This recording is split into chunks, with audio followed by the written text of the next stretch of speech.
What is a survival myth that is completely wrong and could get you killed? If you ever find yourself in snake country, make as much noise as possible. Most people want to avoid snakes, so stay quiet, but they are more scared of you than you are of them. Talk loudly, stomp, but obviously keep an eye and ear out for any fellas who don't want you to be there. Source: Australian. Follow flying birds to find water. They can simply be flying to spend a night anywhere, so we can't rely on them. Fish are the ones you should follow to find water. That's why I always carry a goldfish on desert expeditions. You do not need to wait 24 hours to report a missing person. If you think someone is missing, report it as such. The faster a missing person report is filed, the greater the chance the person will be found, especially if it's a child. Missing children are at high risk during the first 24 hours, especially if abducted. In 76% of child abduction murders, the victim was dead within 3 hours. 88.5% were dead in the first 24 hours. Sucking a snakebite, it will often make it worse. Sucking a snakebite, it will often make it. So you're telling me my stepdad didn't have to suck on my ass cheek? Last I checked, you live in Kentucky, so he is legally required to do that. Sorry man, call your congressman if you don't like it. Australian doc here. There is so much misinformation on here. What you want to do is stop the venom from traveling from the site of the bite, into the lymphatic system and then into the bloodstream. Do not suck, cut, wash or otherwise investigate the wound. Edit: do not try to catch or kill the snake. Identifying the kind of snake is not worth the risk of a second bite and the delay in getting to your other priorities.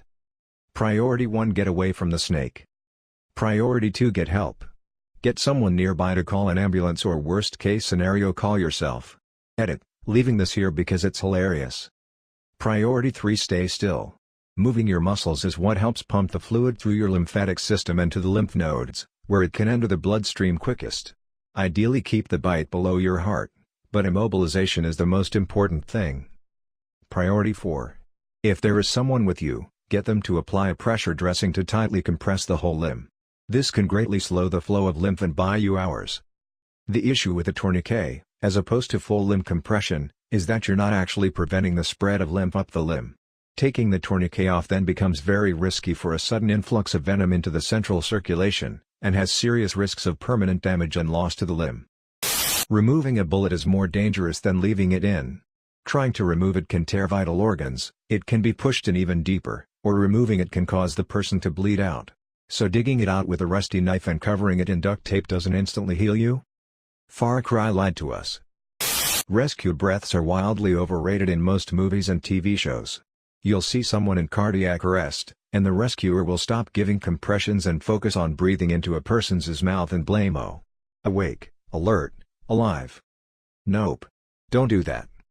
Your body does store a fairly decent amount of oxygen in its blood at all times.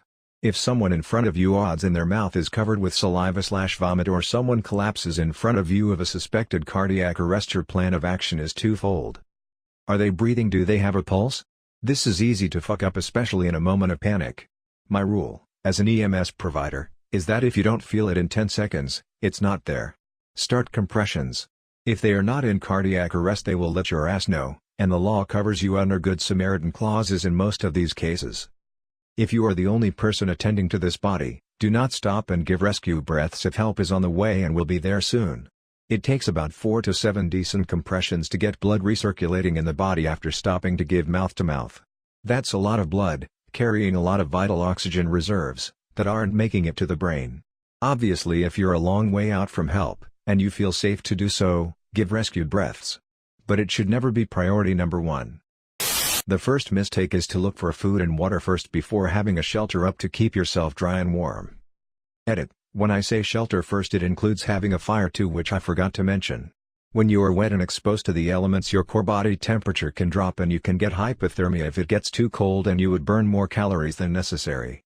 A big reason to building a shelter too is to also keep yourself off the ground, because the ground is an infinite heat sink, which means you lose your body heat way faster than you would think and will be more exposed to the cold/elements. Guys, yes, it's good to be near a water source, but remember that it's always colder around rivers, streams, lakes, and oceans. Make sure you are able to easily gather shelter/fire material within the area. Plus finding a prime location to set up shelter. I feel like a book, Aaron, thanks for the silver. Don't eat snow to stay hydrated if you're in a winter survival situation. Losing the heat to the snow while eating it is more dangerous than dehydration. Heat it up or let it melt in a container first to lose less heat. Closest I can think of is brace yourself if you are about to get in an accident. Try to go limp. You're more likely to walk away with minor injuries if you go limp. That's how drunk drivers survive crashes.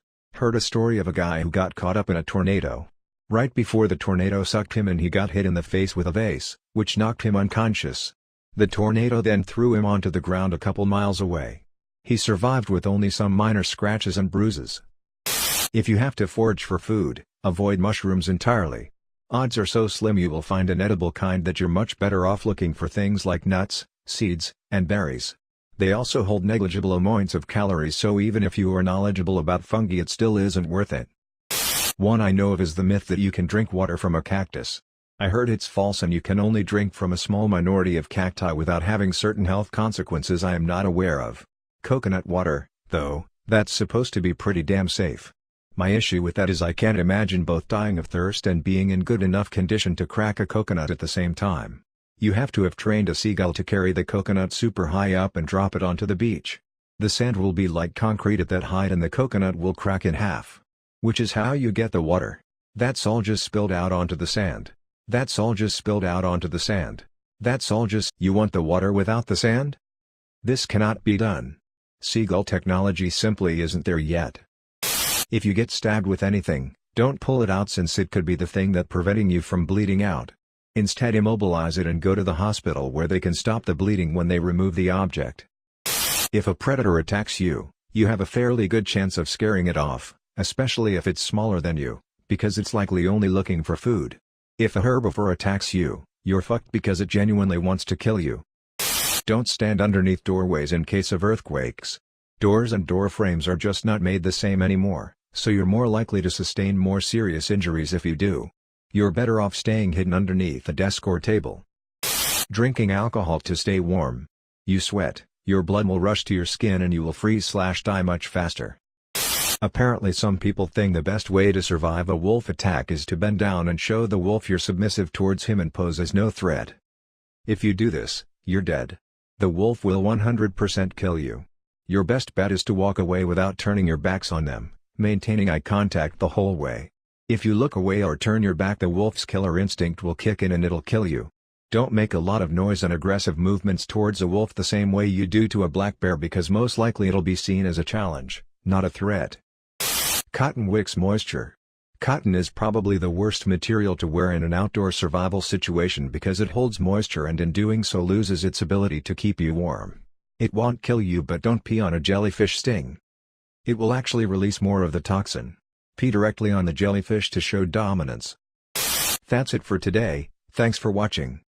And make sure to subscribe to our channel for more funny content.